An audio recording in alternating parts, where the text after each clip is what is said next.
I'm in a recording session from 4/11/2017, which was a Tuesday, on a Tuesday. So, long-term SPY ETF, long-term uptrend still intact, upward sloping 50 period, 200 period moving averages.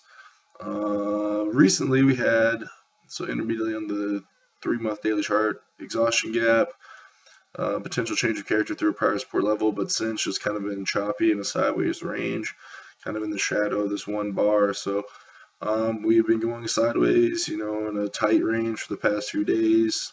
Yesterday we tried to break out of at least the past 5 days, 6 days range, and then closed way back up inside that range. So still not a lot of indication on what's going to happen in the SPY. So it's kind of waiting for it to really declare what it's going to do. Yeah. Okay. Top two pre-market movers: TNXP. So healthcare sector's in play.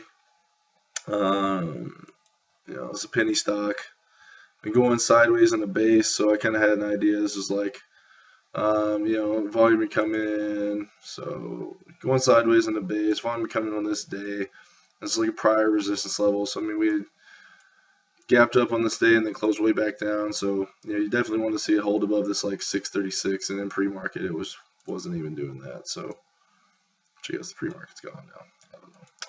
Anyway, yeah. So it was just like hitting its head on this 636 level. So it's not something I want to be messing with in all this junk. And it's penny stock, and healthcare, which is a hot sector, but had to be at least over here to even consider going long in that. In ADL. So this is oil drilling company.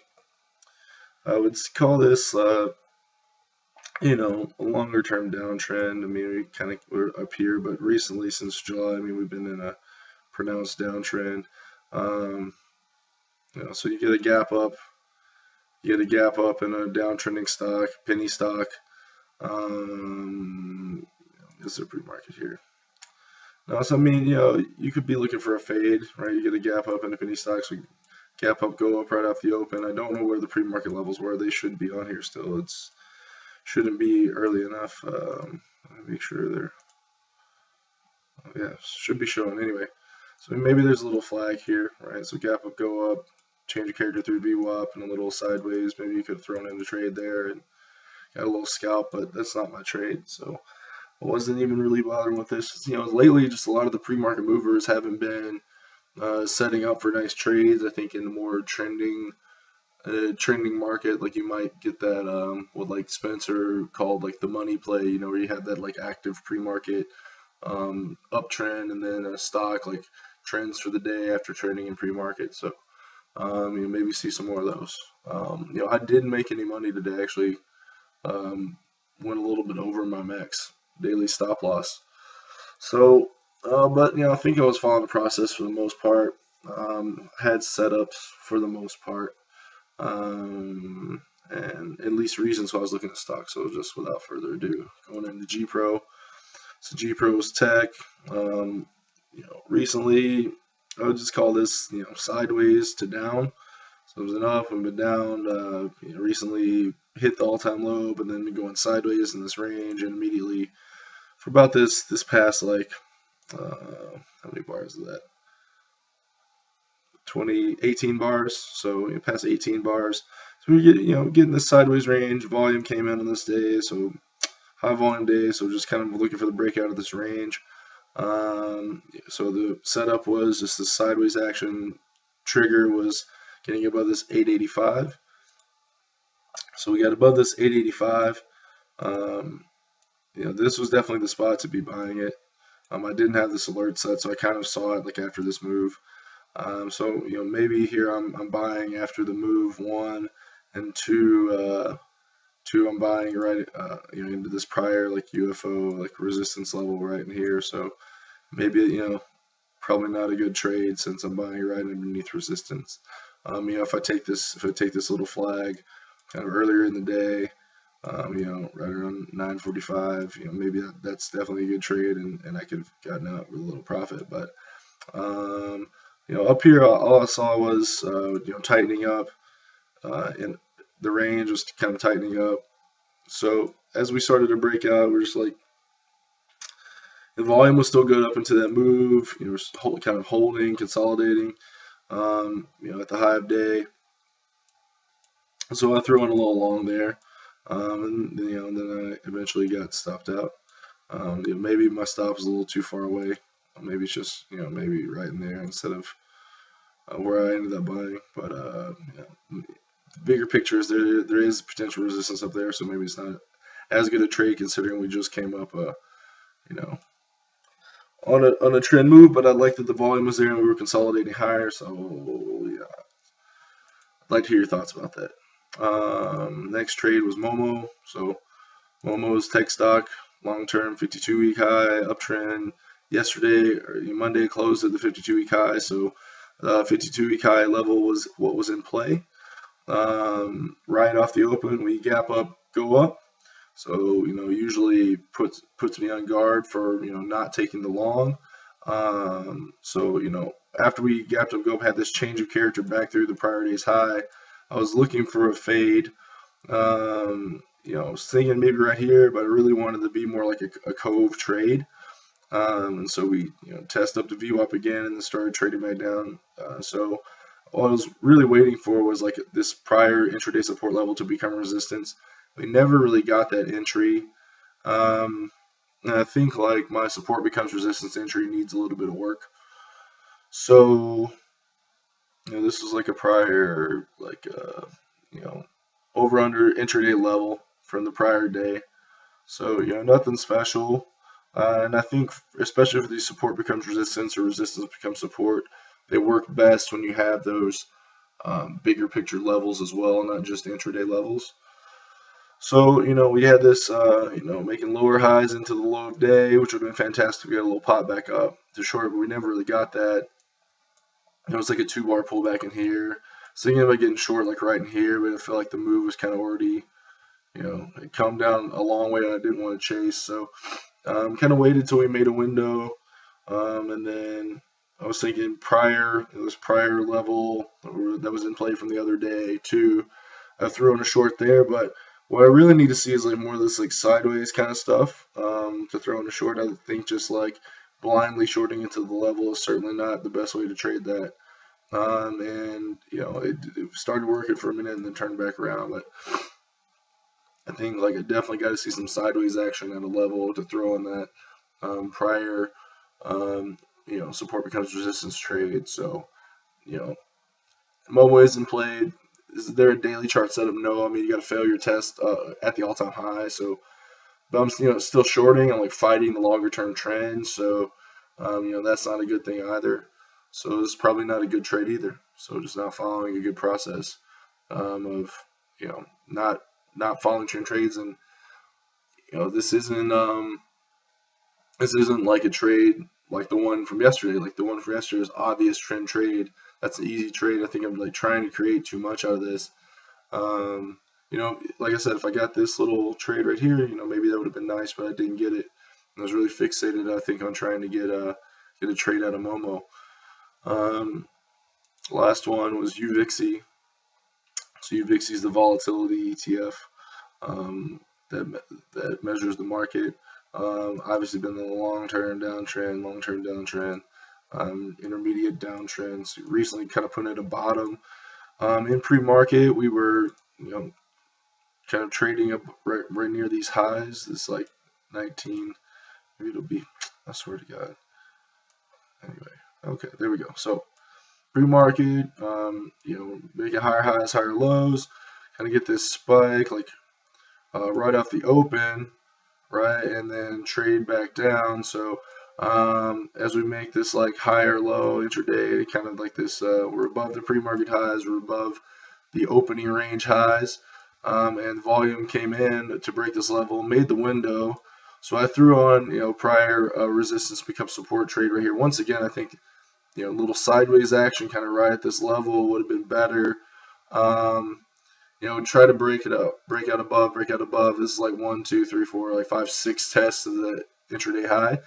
So I think some part of me has got to realize, like, once we don't break out there, I got to take, a small win or at least a at least a break-even trade and not get out of here with the loser. So that's just kind of like, especially after like 1, 2, 3, 4 test, strong move back down, 1, 2, 3, 4, like I got to be getting out here with a break-even trade at least. So, I think UVXY at least has a lot going for it.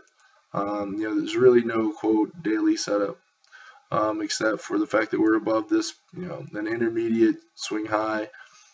So we're coming into this like kind of resistance level, I suppose. But in the ETF, we're not outside the band yet, so that's +1. We're above intermediate resistance in the swing high 2. We're above the pre-market high. I was trading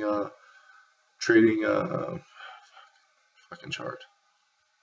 So trading above the opening range high, potential intraday trend change, higher highs, higher lows, looking for a window, looking for a resistance to become support trade. So overall, and the market looked like it was set to break out.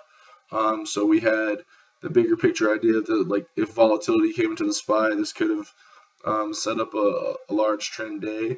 And so the SPY started breaking out, but then closed way back up. So that's just gonna happen. I definitely think this is the best trade I made of the day.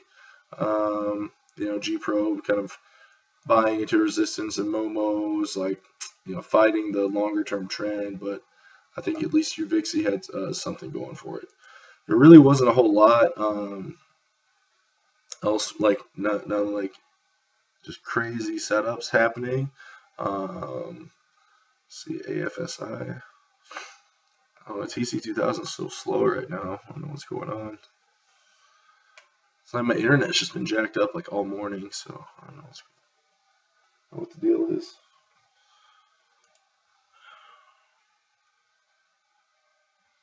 It's like every time you want to show somebody something, it's like it just locks up, doesn't it? Okay. So I just wanted to talk about like a few more things, like a shield. If I can ever get this fucker to come up.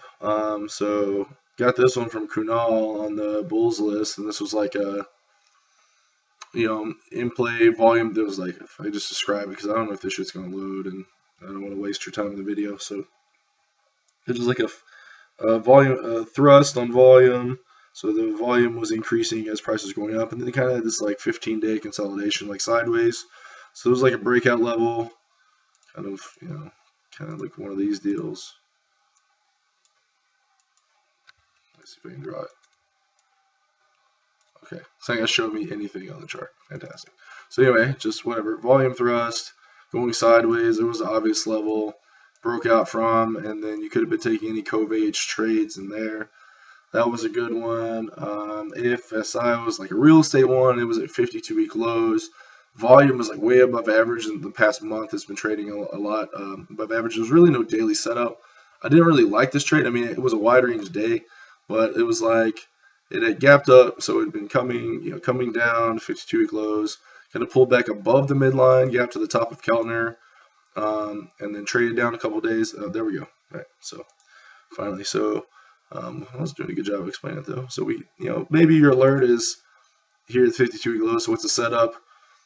Weak stock, downtrending stock after coming off a sideways base, and the 52-week lows. Volume has been good on the down moves. Getting to 52-week lows, no support below here. We do gap down, go down, but we're at 52-week lows, and that's a pretty obvious level there. It's like the all-time high. Oh, joy. So, it did kind of zoom straight there, but then didn't reject away. So, ridiculous chart. So there was like a nice little, flag or, prior support becomes resistance entry, kind of right at that 52-week low.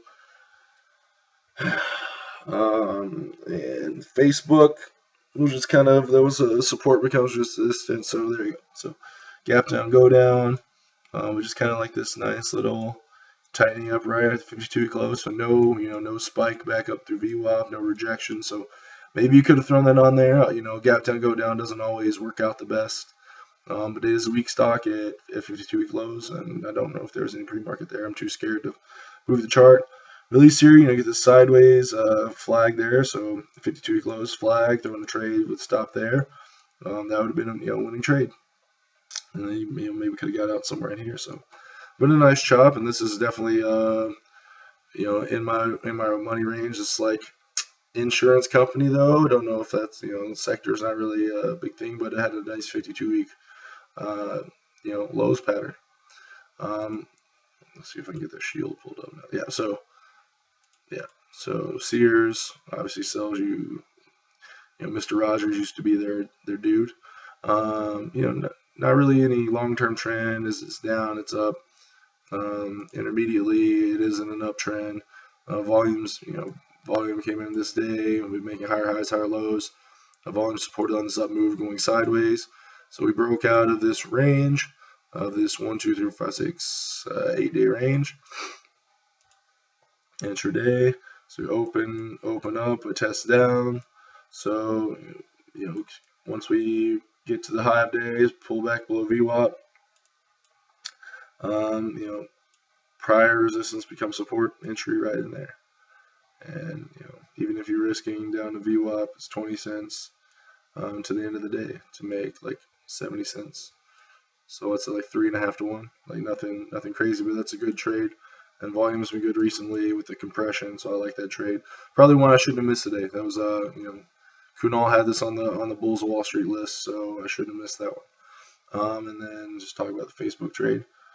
Facebook way down there on volume buzz.